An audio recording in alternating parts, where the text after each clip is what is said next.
All right, let's jump right into it. Welcome to this explainer. Today, we're unpacking a truly remarkable text. We're talking about a 2,000-year-old philosophical survival guide that has literally influenced emperors, shaped the foundation of modern psychology, and changed the way millions of people understand their own minds. We are diving into the Enchiridion, the absolute legendary handbook of Stoic wisdom. So I want to start off by asking you a really profound question. What if true freedom has absolutely nothing to do with your physical circumstances? It totally challenges our modern assumptions about happiness, doesn't it? I mean, we spend our entire lives frantically trying to arrange our external world perfectly.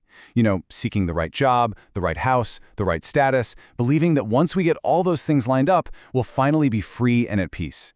But the source material we are exploring today, it completely flips that script. Section 1. The Slave Who Became Free. The Origins of the Ultimate Survival Guide. Let's start with the incredible irony of the man behind these ideas, Epictetus. Tracing his life back to around 50 CE in Phrygia, which is modern-day Turkey, he was actually born into literal chains. In fact, his very name, Epictetus, literally translates to acquired or purchased. Talk about being defined by your circumstances, right? He was a piece of property in the Roman Empire. Yet within the strict confines of slavery, he discovered a freedom that no chains could ever bind, his own mind. He eventually gained his freedom, taught in Rome, was banished by Emperor Domitian in 89 CE, and then went on to set up a hugely successful school in Greece. Interestingly enough, Epictetus never actually wrote anything down himself. It was his dedicated student, Arrian, who compiled his teachings around 125 CE. Now, that compilation is what became known as the Enchiridion. And the word itself is super interesting. It translates from Greek to mean in the hand, or a ready-to-hand weapon, kind of like a short sword or a dagger. This wasn't meant to be some abstract, dusty theory sitting on a library shelf. Not at all. It was designed as a highly practical, everyday weapon, a literal handbook you carry with you into the daily trenches to defend your mind against life's inevitable hardships. Section 2. The Dichotomy of Control, drawing the line between internal and external. Before we get into the core framework of Stoic philosophy, I really want you to ask yourself honestly, how much of your anxiety, right at this very moment, comes from trying to control things you can't actually control? Things like what other people think of you, whether the economy crashes, how your body ages, or even just how someone responds to your text message. Epictetus argues that this specific confusion is the root cause of almost all human misery. To fix this, Epictetus splits our reality right down the middle into two distinct domains. This is the famous dichotomy of control. On the internal side, we have things that are naturally free, unrestrained, and unhindered. These absolutely belong to you. Your opinions, your pursuits, what you desire, what you avoid, and your choices. On the external side, we have your body, your property, your reputation, your social status, and ultimately, death. Epictetus says these external things are weak, slavish, and belong to others. If you tie your happiness to that external side, you are literally guaranteeing your own frustration. So, the crucial point here is understanding a concept the Greeks called prohairesis. It's essentially the rational faculty of the soul. It is your completely unhindered capacity for moral choice and judgment. True liberation comes from realizing that your prohairesis can never be touched by poverty, illness, or even physical torture. You might be imprisoned physically, but your faculty of choice remains entirely your own. No one, literally no one, can force you to assent to a false belief. Section 3. Judgments, Attachments, and Loss. The cognitive revolution of the ancient world. Now we're getting into what is perhaps the most counterintuitive, jarring, yet incredibly liberating advice Epictetus offers. He drops this heavy-hitting realization. Men are disturbed not by things, but by the views which they take of things. He's establishing that external events are entirely neutral. Rain isn't intrinsically bad. A job loss isn't intrinsically devastating. It's actually our internal narrative, our judgment about the event, that causes all our suffering. Let's actually break down how this works in real time using the Stoic model. Step 1. An impression arises. Let's say an event occurs, like someone insults you. Step 2. We evaluate it. We tell ourselves, this person is disrespecting me, this is terrible, I have to defend my honor. And then step 3, we act, usually by getting angry and yelling back. Epictetus teaches us that we can intercept our suffering right there at step 2. When a harsh appearance arises, simply pause and ask yourself, does this concern something up to me? If the answer is no, you train yourself to instantly say, then you are nothing to me. Now, if that process of challenging your internal evaluations sounds super familiar, it's because this framework is the exact foundation of modern cognitive behavioral therapy, or CBT. We are talking about ancient wisdom perfectly anchored in modern science. The founders of CBT, brilliant minds like Aaron Beck and Albert Ellis, explicitly drew upon this precise Stoic concept. Change your judgment, and you literally change your emotion. Okay, brace yourself, because we have to look at one of the most famously shocking quotes in the entire Enchiridion.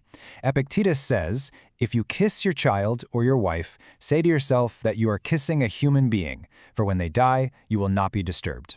I know, it sounds incredibly severe, maybe even a bit cold, but we really have to push past that initial shock value to see the profound clarity behind it.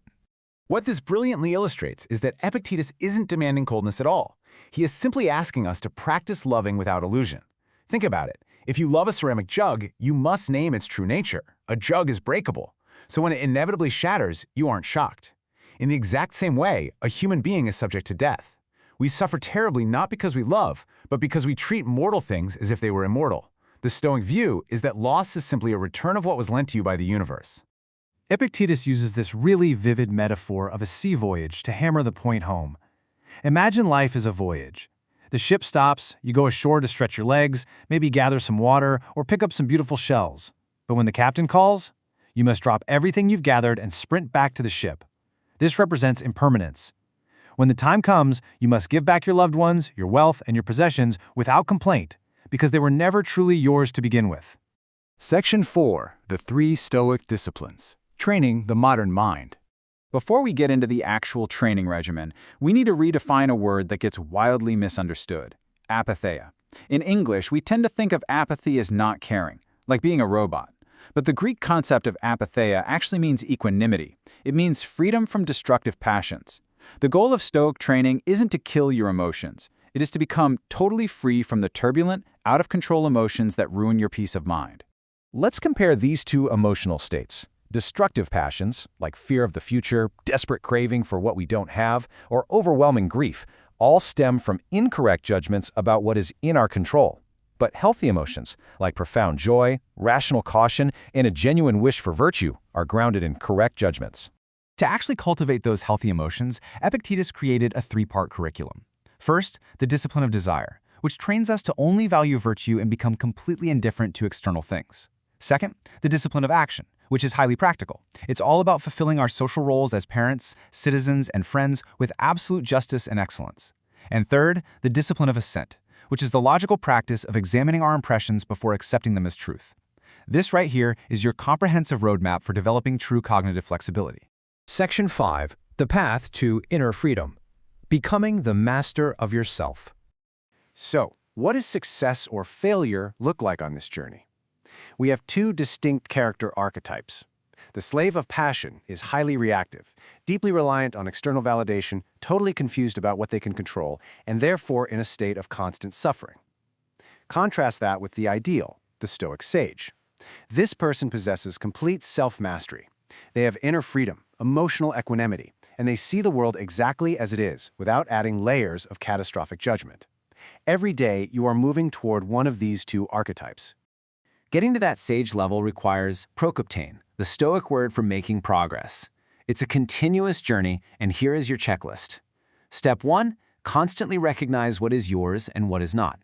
Step 2, intensely focus your energy only on your judgments and choices. Step 3, intentionally practice letting go of your attachment to your body, property, and status. Step 4, align your will with reality. And Step 5, practice this daily. Because self-mastery isn't a destination you just arrive at. It's a constant daily vigilance.